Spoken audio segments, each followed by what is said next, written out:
Hello, good morning mga kadasig. So ayan, good morning sa tanan no. So kumusta ang akong mga igala nako diha, akong mga pilanggan nako diha nga mga kaigsoon no, mabida mga brothers and sisters nako. So kumusta mo mga kadasig? So karon mga kadasig, maghatag tagamay nga gitawag og kanang ganing gitawag og balita no, balita sa ato ang panahon. Niini nga panahon mga kadasig, daghan kaayo ang mga pagtulun-an nga maniniwala, mga tradisyon, mga haka-haka, or ang uban tinuod, ang uban dili tinuod, no? So karon mga kalasig, mag-share ta og usa ka istorya may tungod sa Biblia. Sa Biblia igsoon, adunay duha ka kaliwatan o duha ka klase nga banay nga nagkasumpaki or nakigbangi, no? Makig-away, no? Unsa kini nga duha ka kaliwatan igsoon. So mao kini siyang gitawag og mga Hudiyo ug mga Hintil. Yan. So kini Hudiyo ug Hintil igsoon dili gini sila magkahiusa. Ngano man? Tungod kay ang mga Hudiyo igsoon naghunahuna gyud sila tungod kay sila ang gitawag og the chosen people, no. Sa Bisaya pa, sila ang gisaadan sa kaluwasan nga gihatag sa Dios. Kini mga Hudiyo. Nya kining gitawag og mga Hintil mao ni ang kaliwatan nga anak nga mga makasasala, no?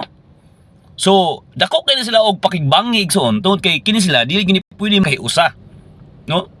Ang Hudiyo is Hudiyo, Hintil is Hintil. Mo gani igsoon nga kining mga Hudiyo igsoon pag mudikit gani ni sa mga Hintil, ang ilang isig ka Hudiyo, mga suko gina. Tungod kay ang kasulatan ni iso nagsulti, no? Sa ilahang paniniwala nila nga dapat Hudiyo is anak sa Ginoo, matinumanon sa Dios, gisaadan sa kaluwasan, dili angay makigsandurot sa mga Hintil. Tungod kay ang mga Hintil igsoon, wala sila kasuguan, wala sila balaod, no? Tungod kay kining mga katawhanan ning kining mga Hintil igsoon, mao gini ang gitawag murag mga lagyo, no? Mga lagyo. Kaya ang ilang gusto matuman, no? Ang ilang gusto matuman, aduna sila kaugalingon nga pamalaod. Ang tanan ilahan na, no? Walay nagbuot sila ha. Muna ang kaliwat sa mga Hintil. Muna kini mga Hintil og Hudiyo igsoon. Usa kini ka adunay gap, no? Na sila boundary nga dili gud pwede sila magkahiusa. Sumala sa istorya sa Old Testament, no? Na sila gitawag og kalahian, no? Nay kalahian. Ngano man unsa dinhi mga Hudiyo? Ang mga Hudiyo mo gud igsuon, mo ni siya ang kalang gitawag og kaliwatan nga gisugdan kang Abraham. Si Abraham igsuon usa ka gitawag na siya og father of faith. Siya ang amahan sa pagtuo. Ngano man? Tungod kay sa iya igsuon, no? Sa iya mong kinaiya, tungod sa iyang pagkamatinuon sa Dios, gihimo siya og amahan, no? Ang iyang kaliwatan sumala kang Hiuba, ang imong kaliwatan Abraham susama sa bituon sa langit, no? Unya mo kini ang maghari sa tibok kalibutan, no? Muna nga sila gitawag chosen people, no? So mo na siya ang istorya sa mga Hudiyo ug Hintil. Karon Nixon, atong igingon mala, the history repeat. Pasabot ana igsoon ang nahitabo sa una mahitabo karon. Kining ato ang panahon karon igsuon, dili ta sa ato ang panahon. Adoy gitawag gihapon diri og Hudiyo ug Hintil, no? Kinsa maning mga Hudiyo diri niining nga panahon, reality, no? Niining panahon. Magtituon kung kinsa ni ang gitawag nga mga Hudiyo. Mao ba ning kaliwat ni Duterte o mao ba ning kaliwat ni Marcos? Magpili ta igsuon kung kinsa ning Hudiyo, kaliwat ni Duterte o kaliwat ni Marcos. Tungod sa una na ay Hudiyo ug nay mga Hintil. Nya karong panahon pod naapoy mga maka Marcos ug maka Duterte. Magpili ta igsoon kung asa man sa ila diri ang kaliwat sa mga Hintil ug kaliwat sa mga Hudiyo. Tungod kay kung ang usa ka grupo maka Duterte, nya nay masaad nga maka Marcos, ilang kulatahon, ilang kasabaan, no? Dili na kasabaan nila kulatahon. Unsa pa? Sumala sa social media ako ladunggan. Pero nung wala pa jud ko kadungog pod nga maka Marcos na grupo na Duterte, gikulata. So ina na igsuon, adunay pakigbangi taliwala sa duha ka grupo, Hintil, Hudiyo, Marcos, Duterte. Asa ang tinuod silang duha? Kung atong tanawon igsuon sa Old Testament, taliwala sa Hudiyo ug Hintil adunay nagpatunga. Kinsa man ang nagpatunga igsuon? Walay lain kundi atong mahigugmaon nga Dios. Only Jesus Christ, no? Siya nagpatunga, niya nang gitawag Hudiyo ug Hintil. Karon pud sa ato nga panahon karon igsuon, naapoy mo patunga. Taliwala sa Marcos ug Duterte.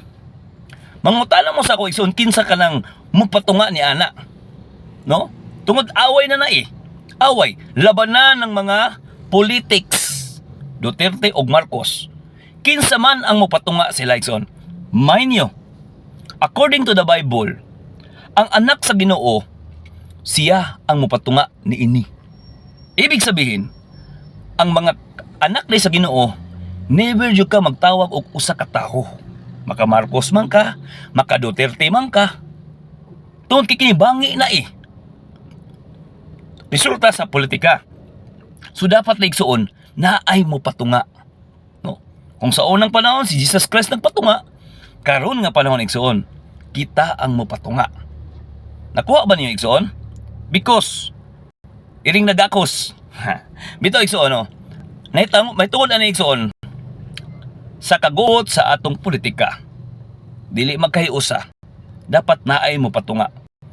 Ayaw mo tuwa ng igsuon. Kamo mga anak sa Ginoo ayaw mo pag-apel sa politika. No. Kana siya dako nga mali nganuman. Kung kibali lang maghari gyud ang daotan, mo'y mangulo sa ato ang panggobyerno ang daotan. Kung abot ang balaod nga supak sa Ginoo, magkagubot gid sa igsoon, no? There's no unity in this country. And that's why igsoon, manginlabot ta. So unsa nga pagi? Kita mo patunga sa duha. Pakigbangi sa Hudiyo ug Hintil, kita gid mo patunga, no? Dili kita mo target sa usa ka tawo. Ano man? Tungod kay kini mahimo kining idol igsoon, no?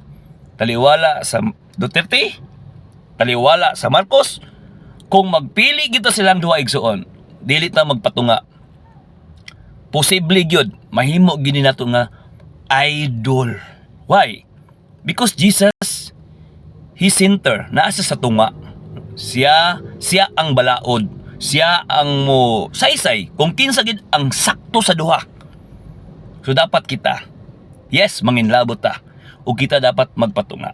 Kita magdiskubre, maniid ta unsay sakto, unsay mali.